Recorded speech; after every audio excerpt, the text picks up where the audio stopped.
The internet, my name is Udwori Jigero, and this is Red Ring Media in collaboration with Political Headache. We are continuing to talk about His Excellency, the former Prime Minister Raila Odinga's send-off.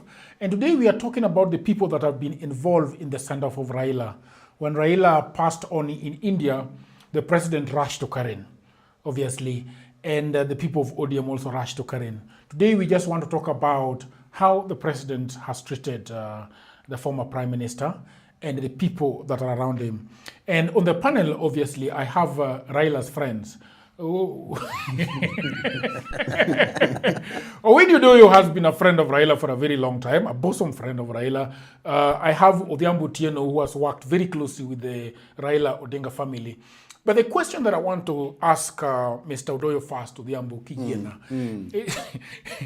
is to... do you remember the first time you knew about the man Raila Odinga? The first time I knew about him? Yes.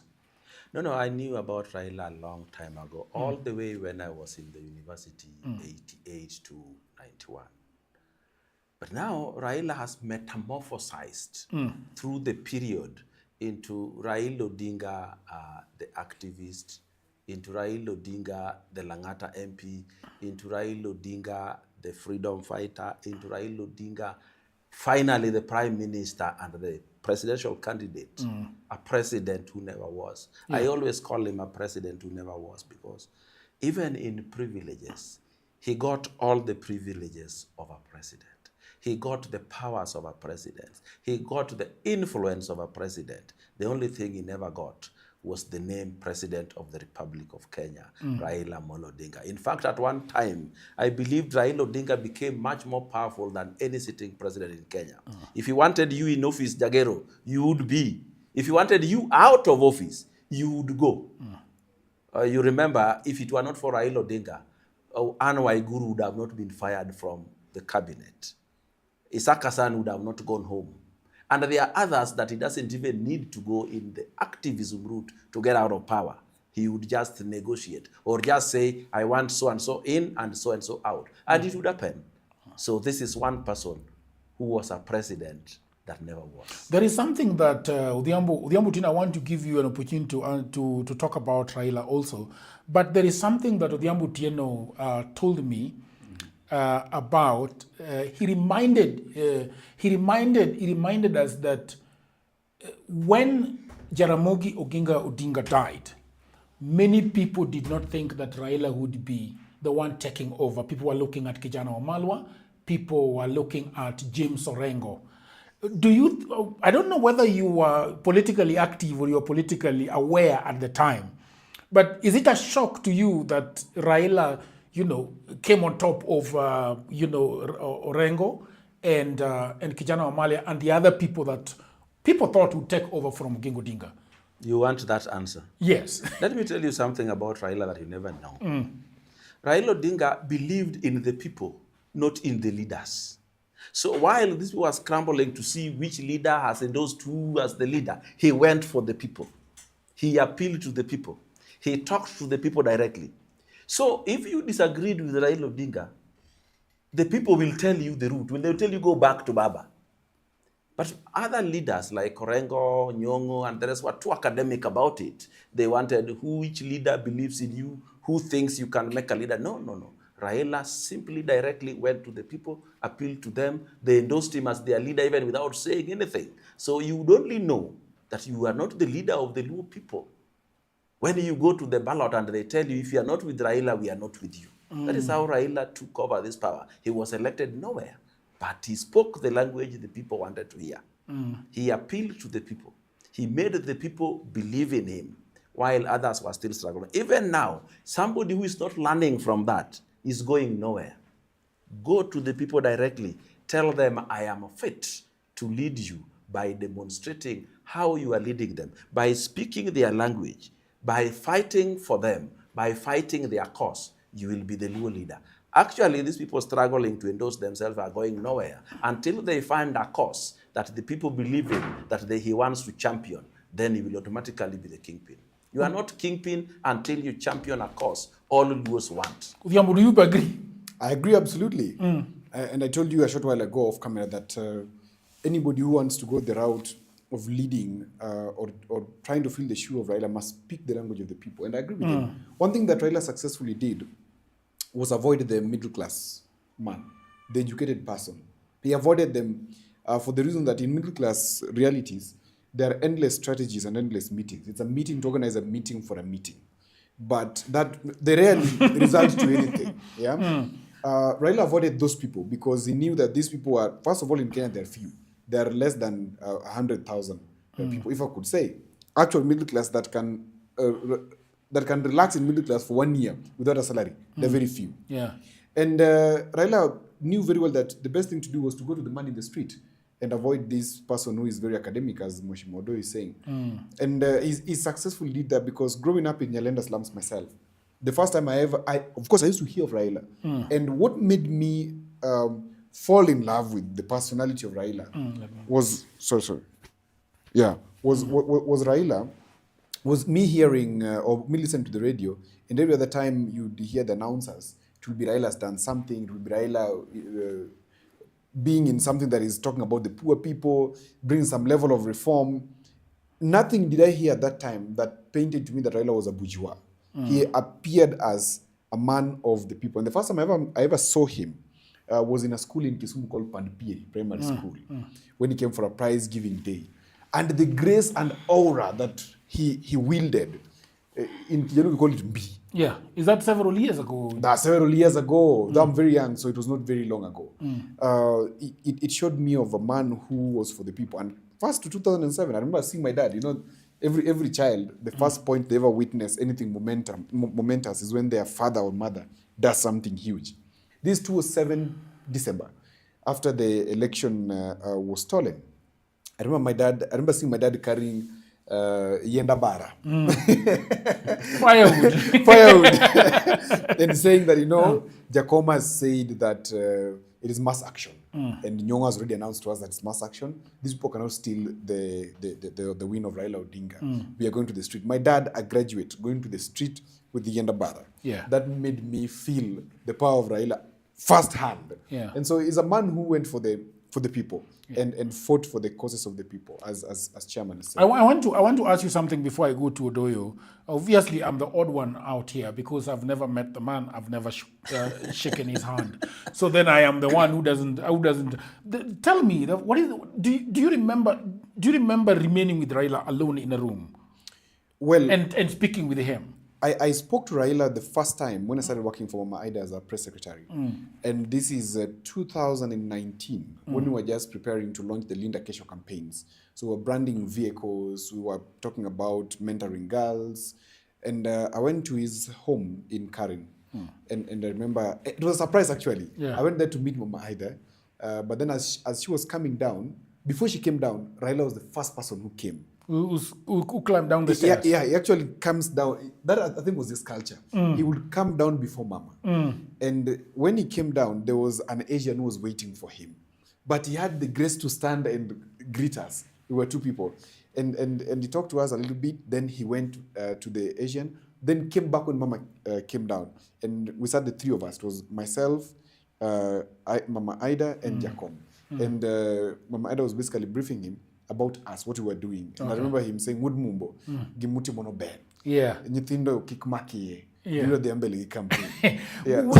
Tell me something. Do you I'm coming? No, I'm also getting some information. Yeah. When you are talking to Raila one-on-one, is he somebody that eyeball to eyeball, or does he look aside? What is the relationship with you when he's speaking with you? I cannot tell you the color of Raila's eyeballs because I didn't see it. that is something interesting. I didn't see it completely. But something I remember is he could talk, and constantly he will either be here or he will be on his eyes or he will be flipping the handkerchief. He would eye contact. No, I don't think if I ever saw his eyeballs. I don't know. Yeah, let me ask you. Now, I want to ask you the first time that you met Raila and have a chat with him for the very first time. Actually, Raila Odinga, when we met one-on-one, chatting, was at the Grand Royal Swiss Hotel in Kisumu. We talked briefly, agreed, but now we remain in the loop, the two of us. We are chatting. There's a room there where he used to be. Whenever he's in Kisumu, he would go there. And that day, I think there is somebody called Osano. He told me, Baba is here. You can come and chat with him. So we went and we were chatting. But there are a few things I learned about him. Raila Odinga is very humble in privacy. Very humble. Extremely. There is the one you see in Podia, that is a completely different one. That is the politician. But the Raila Odinga, the private personality, is a very humble man. Actually, even when you have a story you are talking about, if he doesn't agree with you, he switches off slowly. And you notice his attention is now divided or not there at all. Okay. So it is upon you to bring him back Yeah. to something that you can continue chatting about. Yeah. So that is the person I met. But one thing I must say, Raila Odinga outside politics is a very humble man. You will chat about anything and has a super memory. Really? Oh, If he's super. telling you a story that happened many years ago, it's like The it happened detail. yesterday. To detail. Too detailed. No wonder he always mentions names and places all the time. I remember. And one time I told him, at my age, I would not remember things that happened only 20 years ago. You remember things that happened almost 50 years ago, like they happened yesterday.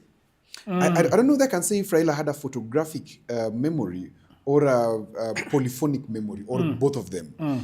Because he remembers every little thing, and he had a mastery of the Luo landscape, including the homes. Correct. So when Really? Yes. He would ask you, in wood kanye? Yes. Then you tell him, Gweng mane kanga. Then he will start telling you the person who is next to your home, who yourself has always known and has never said hi to, but he knows him by name. There was something very interesting about him. And the humility part, that's something that I was shocked at. Because out here, we see Raila as this person everybody fears. You can run away if you see him. But in private, both in his Kisumu residence and here, I saw something different about him. That is the humility. And something also that Mama told me, which I didn't imagine that it could be the case. She told me that, the one character that you guys don't know about Jacom is that he is very easily trusting. And that is perhaps one of his biggest undoings. That is Mama Ida told me that. Jacom trusts very easily. And that is why he was very able to welcome people, even those who had offended him. He was very able to welcome them back whenever that code was arrived at. So he was a very easy person and very humble. And that's why I always say he had 4 personalities. There was a Luo, there was a Guambo, there was Raila himself. I don't know which Stinger. the Stinger. So the person you meet in the morning is not the person that maybe you'll meet at lunch. When you talk about trusting, something comes to mind in 2013. There were so many politicians, especially Miguna, saying that I told him to do this and he did not listen to me. Yeah. So I think that is what you mean by, okay, if we as gentlemen sit down together and talk about something and we agree and we shake hands that we are going to do it, then Jacom would easily say yes to that. You see the challenge with people who walk around leadership, or something they don't understand. Something that we here and myself, I think now we've understood, is that if you're walking around a political leader, remember that if you're hired as an advisor or something, your role is to advise. The utility of your advice is at the discretion of the leader. And most of the times, many advisors feel bad once you advise and your advice is not taken. You think that it was your right. It's an entitlement. But Raila had very many people. For example, in the question of speech writing, this is a point that I had because, of course, we were in the communication team. Raila would ask chairman for a speech and would instruct me to write the same speech, another person the same speech. So he would take these 3 copies. But then when he goes to read, you realize he's reading not your speech, my speech. Or not our speech, but yours. And, okay. So once you understood that about him, then you'd give it a chance. So someone like Miguna, of course, a brilliant gentleman. Raila would agree with him. Of course, one of the greatest skills of leadership is agreeability. You must not say no. It's diplomacy. You just say, we'll see about that. So he would agree with you, but then take the advice of Udoyo, and it's fine. He's the CEO. Let him go with it. Yeah. We want to come to the matter that we want to talk about right now.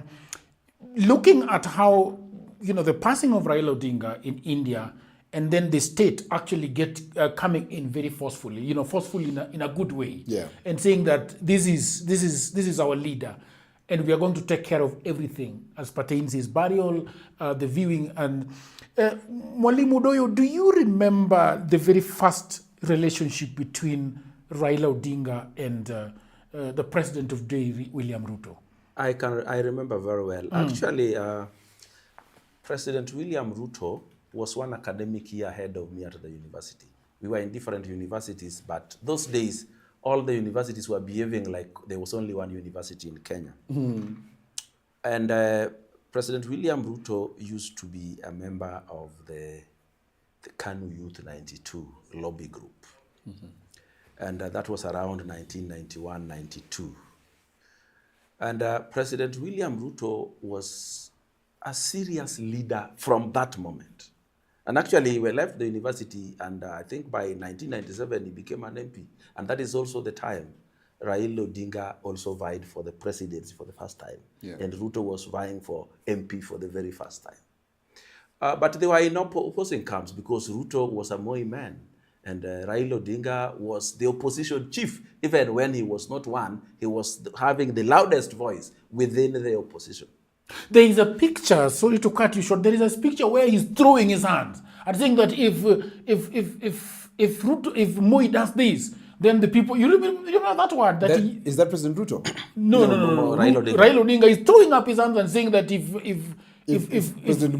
President Moi then the people will have a right to do anything. Yes. That was Raila Odinga for you. But when he was saying that, he was not the opposition leader.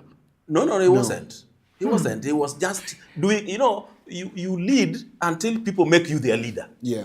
You just start by leading. You don't even know who you are leading. But they will make you the leader. But I think we need to come quickly to where the relationship now between Raila Odinga and President William Ruto came to fruition. And I think this is when they both found themselves in ODM. And the first time I trusted Ruto to watch your back was when in 2007, Raila Odinga's victory was being stolen. I remember President William Ruto remained at KICC, one person fighting for Raila Odinga. Raila Odinga had this idea that when he is the candidate, he's never in the counting hall early. His people are there, and so he consumes information from there. So while Raila Odinga was away, President William Ruto took charge against the then Martha Karua, who was the Constitutional Affairs Minister, who was now against taking charge on behalf of President Kibaki. And Ruto fought alone. I remember behind him was Ababu Namwamba. These many other Luo leaders were really not there so much. Orengo was there, but Ruto took charge and fought very hard for Raila Odinga. Until now, it reached the time when now the country was burning and people now had to negotiate at one time or another. Ruto again was around helping in that. But there was a serious problem. The Kibaki axis did not want to see Ruto anywhere near that negotiation because it was too tough for them. Okay. And people had believed that it was President William Ruto, who was, then he wasn't president, of course, that was making this agreement difficult to come by. But he believed they could push the government to an extent that they allow Raila Odinga as the leader. Okay. It never came to happen, but they shared government. And I think from that time, President William Ruto was somebody I could trust. But I must also not forget that in 2002, President William Ruto was in parliament with my late brother, Engineer Peter Wedi. And that is where I got President William Ruto's number that I still use today. Yeah, because I was going to ask you about your friendship with the president, but you've gone ahead of me. I'm going to take you back a little bit. Because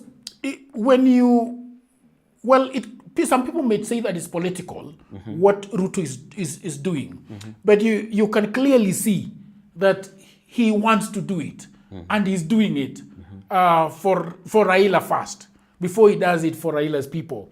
And, for me, I always want to go to the details and see.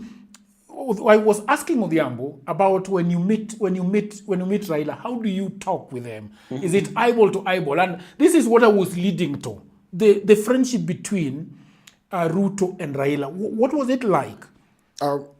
If I would look at it from an analysis point, because I don't have the advantage of experience like Chairman Odoyo has. One, Ruto is an ultra-conservative in terms of the ideals of a nation and the ideals of a people. Raila was ultra-liberal, of course, in his sense of being a Democrat. But the convergence came at the point where Chairman was saying, when they found themselves at a point where they had to converge. And this is, I believe, 2005, moving forward. And in 2005, because now, looking at his personal interests as President William Ruto then, as the MP for Eldoret North then, he didn't see a clear path under KANU. KANU was basically was outed purely. And the only other person who was giving a chance for him to grow, because he had a team behind him. Because this time, remember also President Moi was out. And so Rift Valley was looking for a king. And so he had to make himself this king. As much as finally, yes, the people made him the king, but as Odoyo said, you must first lead yourself. Once you lead yourself properly, then the people see that leadership in yourself, then they will follow you. Does he become king? Does he become king, quote unquote, when he teams up with Raila Odinga in 2007?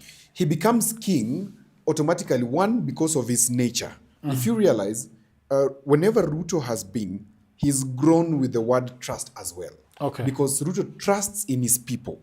Whenever, those who have walked around Ruto, I haven't had one who is crying in the streets. That's a very important thing about creating a loyal team. And from 2000, and from the time he went into politics, remember somebody like Farouk Kibet, is somebody came I think Farouk Kibet was a councillor. Long time ago. And he's grown with him, and people see, he's very attractive because he's a man who dedicates himself. And even for Raila read dedication in this young man. Because Ruto was coming with dedication and absolute passion for the cause. And at that time, the passion for the cause was change for the country. And he was not going to settle for anything below change. And of course, being an ultra-conservative, you are near fundamentalism. Okay. And this is what Chairman was referring to as Ruto being the hard man in the room. Raila, I told you, is somebody who trusts easily. And of course, he would concede so many things, even if it was working against him, in something we call altruism. Now, Raila, if he was in the room in Serena, we will not have gotten out with a good deal. That's a fact. Martha Karua, on the other side, was a fundamentalist for the Kikuyu reality, that power must be preserved or maintained within Kikuyu land. But Ruto was also this ultra-conservative who was looking at, look, what you did was wrong, first of all. You snatched this guy the wind. Yeah.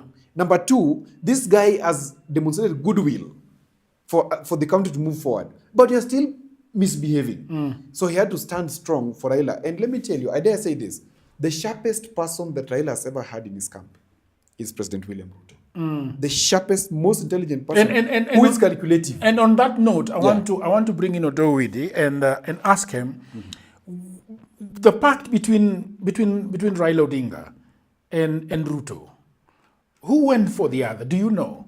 The current one? No. The other one in 2007. No, I think it is what converged were their interests. What converged were their goals, what they were fighting for.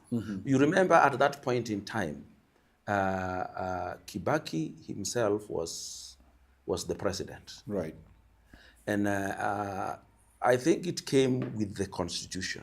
They found themselves on the side of the fight for a new constitution. They really wanted a new and a good constitution. So their interests converged, and they found they were very strong people in political fights. And I think that is how they started to work together. But Raila also discovered that he's a strong man that could not only help him fight, but also could deliver his people to Raila's cause. And Raila's cause at that point in time was the presidency. And you remember, Rift Valley, or President William Ruto's community, voted to Raila more than even Raila's own. That's very true. So that is something that we must work with. Let's assume that it's Raila who sought out Ruto. Correct. Okay. Who are the other people that he could have decided to go with in the larger Rift Valley? You know, in the larger Rift Valley, there were many people, but none commanded charisma than William Ruto then. There were people there who had Isaac bigger names, who had Ruto? been in politics longer. We had Kosgei, Okay. we Zakayo had Cheruiyot. Bet, we had Sakayo Cheruiyot, from but he was Kuresoi. not more of a politician. Yeah. And I think many others.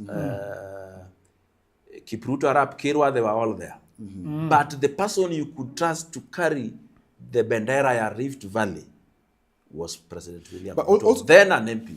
Also interestingly to note is that the reason as to why President Ruto had to come out as the most popular at his time and still today is because unlike the Luo, the Kalenjins operate within age sets. Yeah. Okay? If you realize Ruto's growth, it comes with, is the oldest in his team. And rarely do you find older people in his team. It's a cultural thing amongst the Kalenjin. Even now, if there's a war, the border clashes, you don't need to talk to the gentlemen who are arrowing or defending. Yeah, you need to get the old men who will then talk to the Rika and tell them, you know. So President Ruto rising in that rank then automatically meant that the older men will not listen to him politically. Okay, so in that sense of culture, they had to be done away with. Because Ruto then came in with a new team. And you see, the average age of leaders within UDA and within Ruto's end of doing things is 37 years. The average age of leaders in Luo Nyanza, especially within Raila's end, is 65. That tells you something. That as much as Ruto was ultra conservative, but it was also very welcoming to younger people, and he's mentored so many just the same way Raila did. Chairman, I want to call you chairman because you're the chairman of Chairman. Now, a lot of people are a bit taken aback and pleasantly surprised at how much the government of the day has taken over, from the time of passing of Baba to now leading to Kisumu and eventually Bondo. Do you think that another president or another government would not have done what this government has done for Raila Odinga? Definitely not. Actually, the relationship between President William Ruto and Raila Odinga stretches back even before his death.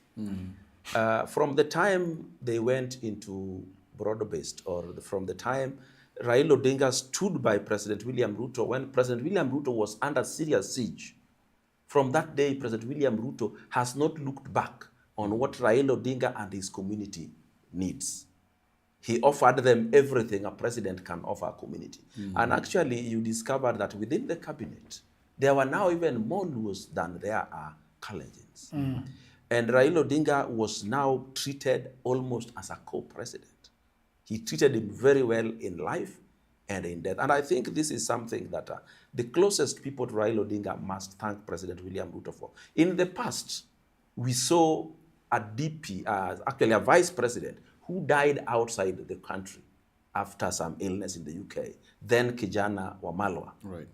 He returned to Kenya like any other ordinary passenger, except accompanied with a few politicians who were there, not who went for him, back here. Compare that with Raila Odinga dying in India, and a KQ jet is sent specifically and purely to go and bring him back home with whoever went there with him. And he was taken non-stop from Nairobi to India and back within 24 hours. That was something that had not happened to anyone here before. And we have had very serious people die outside the country. Even when you look at the way even former presidents were treated when they die, they had not been given this much euphoric treatment, which is purely because President William Ruto provided the opportunity. When he felt parliament was too small, Kasarani was granted. When he feels that this guy wanted to be buried within a short time, he provided anything. Things are going on in Bondo, at the same time they are going on in Kisumu, as well as at Nyayo Stadium, so that his wishes are granted the way he wanted. You noticed how Raila Odinga's body has been treated with the greatest and highest honor that is ever given to anybody in this country. You remember the former president, Moi, died when Uhuru Kenyatta was in office.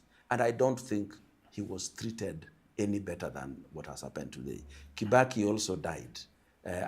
For Vice President also died. And we saw how their bodies, how their families were treated. This one, the government has taken everything, right from security to every logistics. And it is going on smoothly. And even you listen to the language being spoken by President William Ruto on the person of Raila Odinga. It is something worth emulating. It is something worth thanking him for. And it is for that reason that you see even enemies of Raila Odinga are now coming in to also pinch a piece of this sudden popularity, pinch a piece of this limelight that is going on. It was also possible for President William Ruto to keep quiet. He has died. Let the family arrange for his coming back. Or let the government of India see how he's being returned here, and let them plan and ask the government for help. President William Ruto did not wait for that. Okay. He offered it, provided it, and mobilized his own government and everybody else to be part of this. Odhiambo, do you think that he has, because a lot of people would say that, okay, this is political fodder and political gravy, and he's going for it, and saying that, okay, this is a man that is loved to death. This is a man that people would die for. This is a man that has captured the Luo nation and the Luo soul.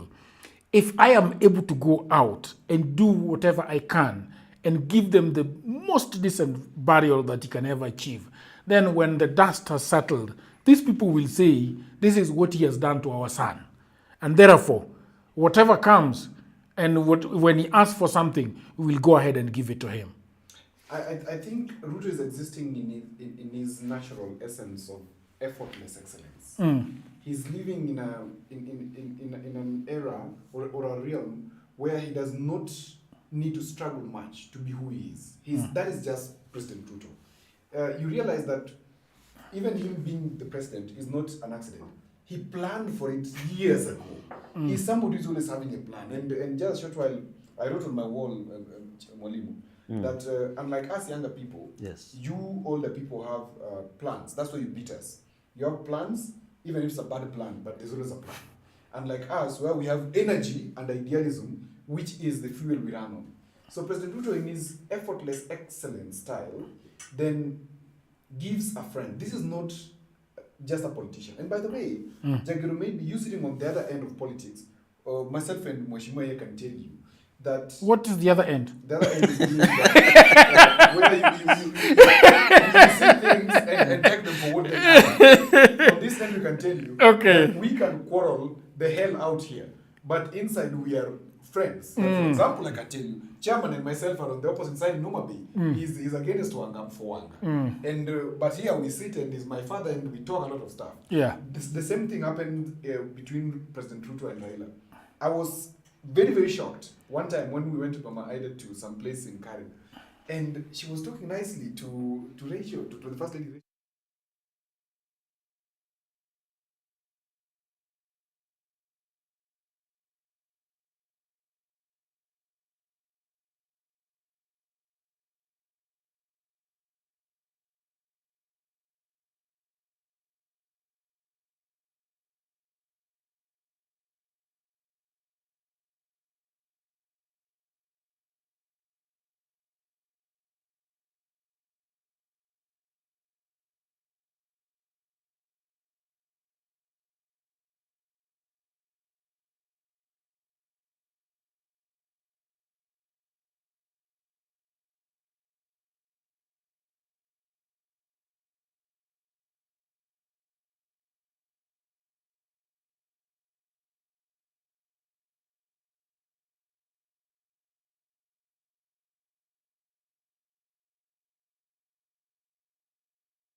It's a disadvantage because when Raila exits and was in broad-based government, because literally that's what has happened, there's a lot of gaps that are going on.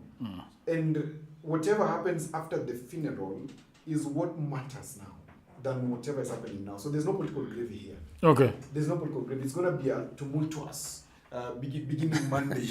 Let me tell you something about that political gravy. Yes. Every senior politician who dies has a big following behind him. And if it is a case of political gravy, then all these big politicians should be treated similarly.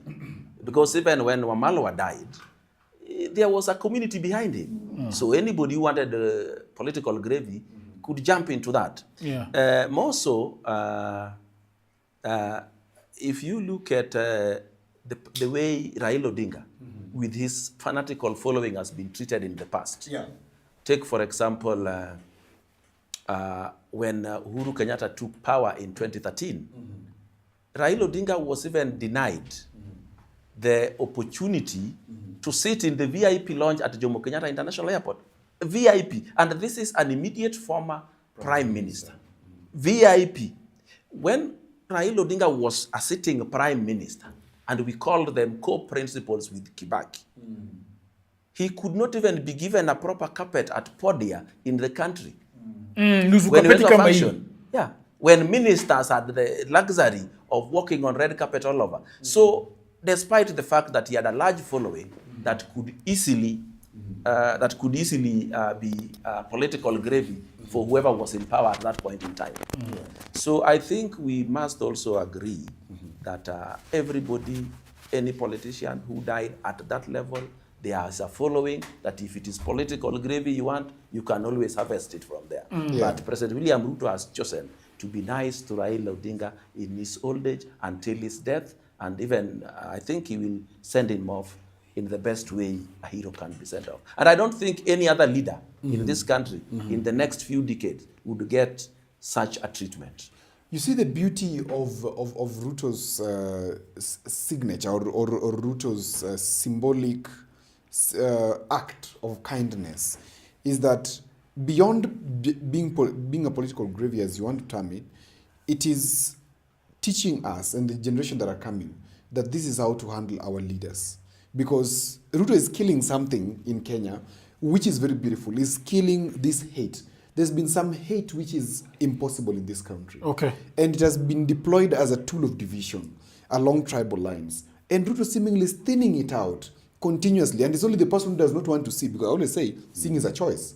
For those who do not want to see that Ruto is thinning it out, then it is their loss. But for me, I look at it as a message to the future generations that one, we could disagree politically, but we can extend olive branches, and it does not have to take long.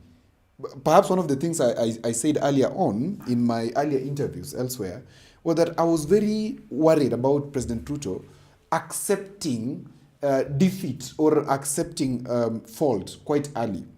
But I realize it's a very important and beautiful skill that he's using, and a beautiful lesson he's teaching the country, that we don't have to waste so much time when there is differences. And even when the differences go away and we have a pact, we must not take it for granted. Because if you look at it in the context of it being a political gravy, then we could say that President Ruto did not treat Raila well, and now he is trying to make the most out of what is happening. But clearly, he treated Raila Odinga very, very well, especially after the disagreement was resolved. And up to this moment, it looks like he's honoring a fellow man. He's sending a message to us, the young people, that in case this occurs to me and to many other leaders who are alive, then this is how to send them off. We don't have to be people who are degenerating to nonsensical wars. We can just make the dead people go in peace and nicely in an honorable manner. Fair enough. Let's talk about Monday, because Raila Odinga is laid to rest on Sunday, and we heard that Oburu Odinga had been named the party leader. I don't know whether in a permanent capacity or otherwise, but a lot of people have been talking about political orphans. And I understand if the larger Nyanza and the electorate and the fans of Raila Odinga are called political orphans, rightly so. But I'm asking, this actually goes to Wede, what is the landscape? I've got two questions in one. How does How does I asked Odhiambo this question, and he's probably gonna say exactly what he said. But what do you think of Nyanza, the Luo Nyanza? What happens? Do we have another king in the name of XYZ, or what do you think happens?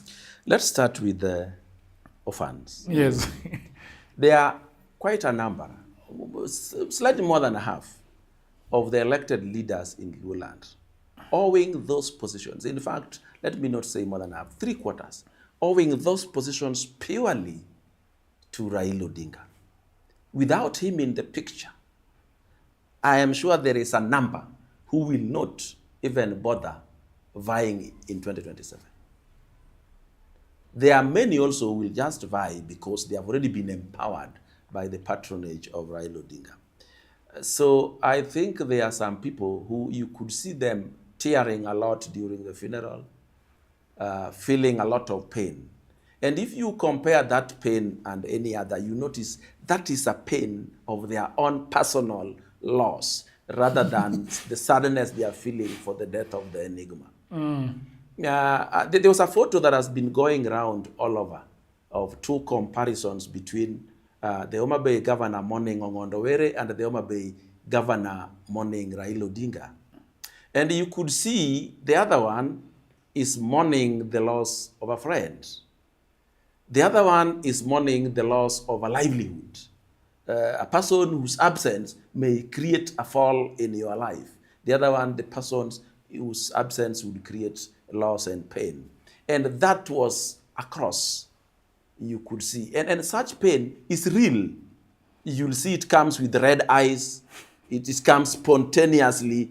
But you could see majority of the mourning during Ongondowere. You could see there's loudness, there are sweet words, but there's not spontaneous pain coming with the red eyes and red skin. Did not come with it. Hii ya Raila ilikuja na hiyo yote.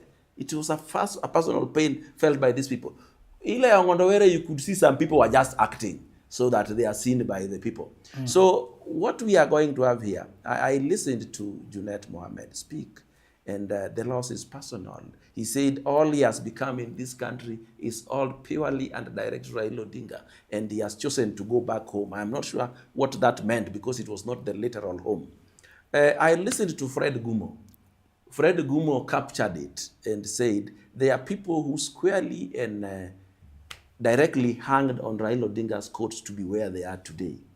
It is going to be an opportunity for some people to get an opportunity to vie, and some communities to get an opportunity to get the correct direct leaders. But I do agree with Raila Odinga how he handled this. Because if you have chosen to be the leader of a people, and you want the people to remain divided, anybody attempting to cause any division within such people, however good he was politically, however good a leader he was, you must do away with him so that you have people who are fighting for the same cause you are fighting for.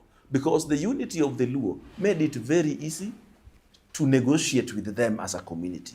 Made it very easy to fall back to them when you are under siege. Because you know when they choose to come to you, the whole lot.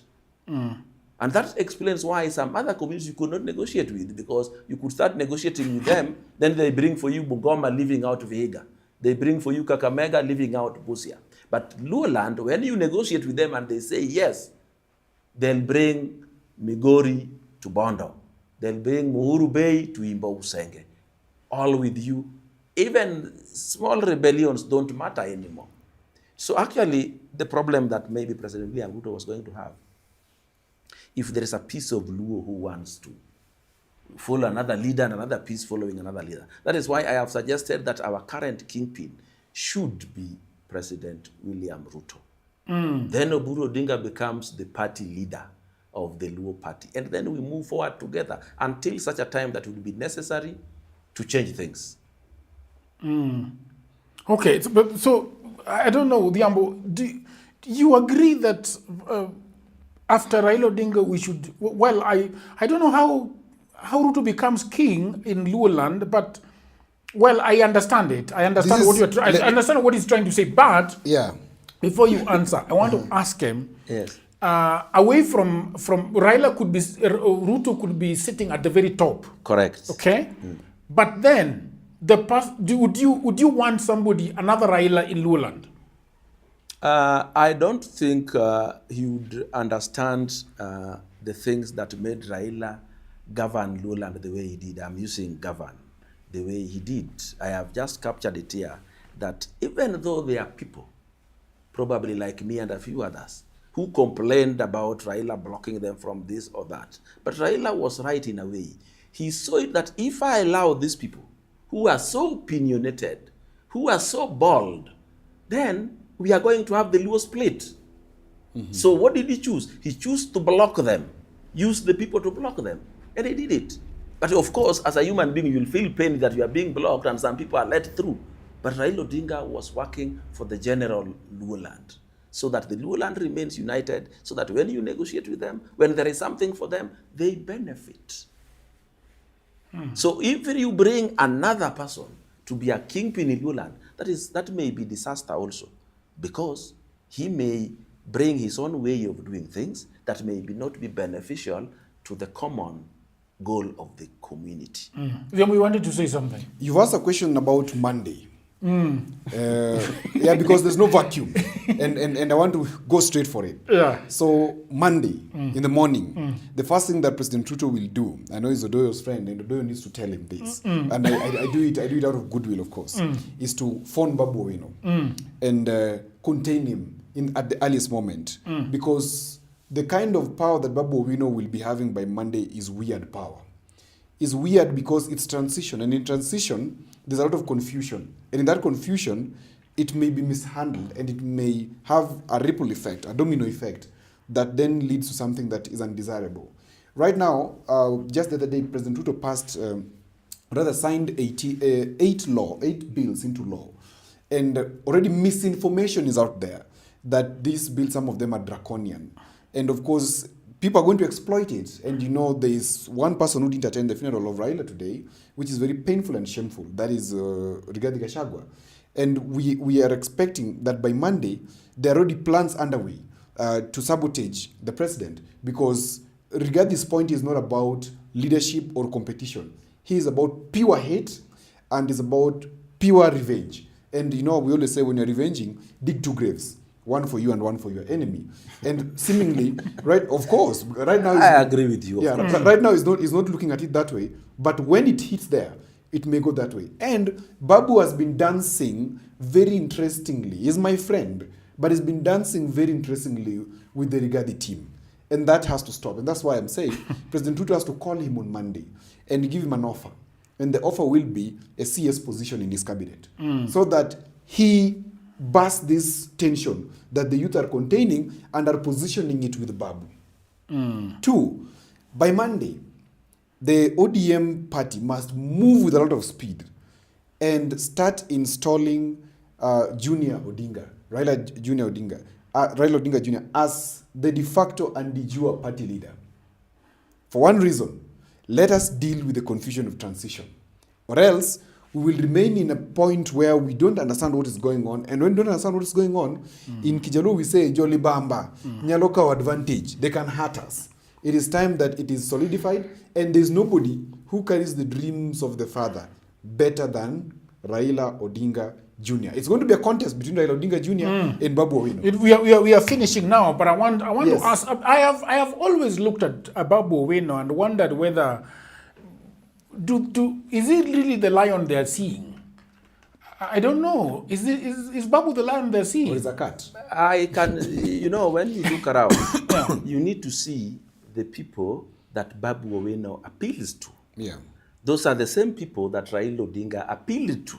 So don't underrate him. He is what you are seeing. Don't think you are dreaming. He is what you are seeing. He knows who to go for.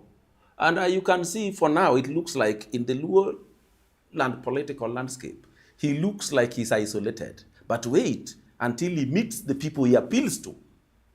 And then you hear the crowd roar. So don't doubt it. But I think also Babu Owino has no problem with President William Ruto and vice versa. And I think they can always talk and agree instead of having a divided community. we need to have a united Luo, because if we are not united, then we are in for a shock, because you also know Luo land does not have some of the richest people it doesn't have. Our strength has been our unity, and this unity must be maintained at any cost, even if it meant exorcising some leaders out of the community, they go, so that we remain united. We must be united. Your last words, Mr. Wade, as we close. I think I need to say this. As a community, we must remain united where Raila Odinga left us. Right. We must not disappoint him in his grave by running away from where he left us. Odhiambo. I want to thank President Ruto for what he's done for our father, Raila Odinga. It's amazing. I'm honored. I feel proud to be a Luo. I feel proud to be a Kenyan. I feel proud to live also in the time frame of President Ruto, because what he's shown us is a good message into the future. Some of us who are headed for leadership, we know now how to handle our opponents and also our compatriots moving forward. Thank you very much. This was Red Ring Media in collaboration with Political Headache. We will be having many of these collaborations, so stay tuned. What I want to say before I go is that you must follow Red Ring on YouTube, on Facebook, and other places where you see us pop up. All right? Thank you very much, and until another episode, bye for now.